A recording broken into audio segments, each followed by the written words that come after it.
So you told me about your homie looking out for you and everything like that back home. Like how energy that you give off is reciprocated, even though you didn't like necessarily have the opportunity. Yeah, like even though like it wasn't specifically to Right, him, for him, it right. got, yeah. But it manifests itself in other ways. Yeah. So I got three things really to say about that. Now that you brought that up, like, I mean, one, you got the universal law of karma, at play. Like, somebody always looking out for you type shit. So like also, we talked about how relationships are an investment and everything like that. Maybe it's not the season for him to receive. Maybe it's like he's in like a giving season, and maybe it's a season for you to receive. And I'm sure like just knowing who you are, it's all gonna come back around. Yeah, where you just naturally have that giving type of energy to you, so like, eventually it it's will funny be because it can come back around to where he probably wouldn't even expect it. Like, right. It ended up being my connection to be the one that Right. put it. Right. Yeah, that's Yeah. iron sharper iron, man. Right. That's why it's cool, man, and it's valuable to have them type of relationships. Right. To where it can do that. Yeah. Every relationship don't appreciate well. You know what I'm saying? The value. Yeah, that's okay. Yeah, that part. But that's what a relationship is. Like, my understanding of one, like, is it an exchange of value?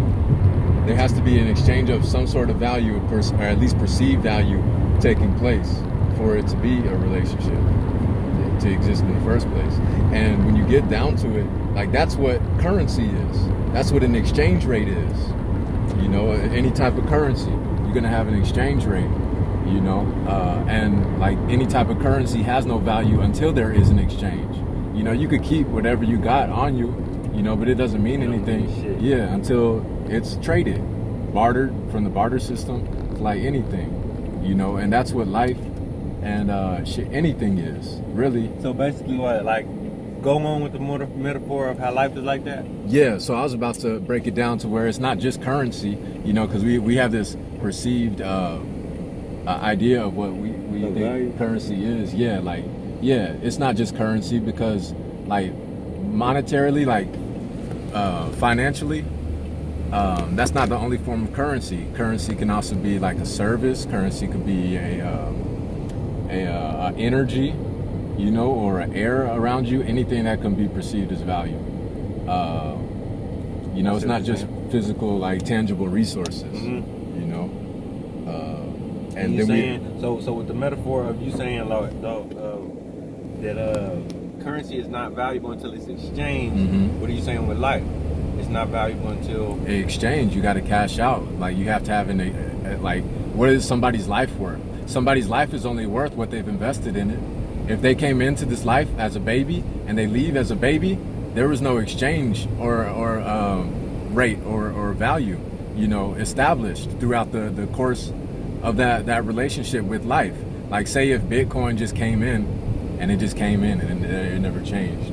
So you saying your exchange of value is when you be in a value, like when you increase the value of you.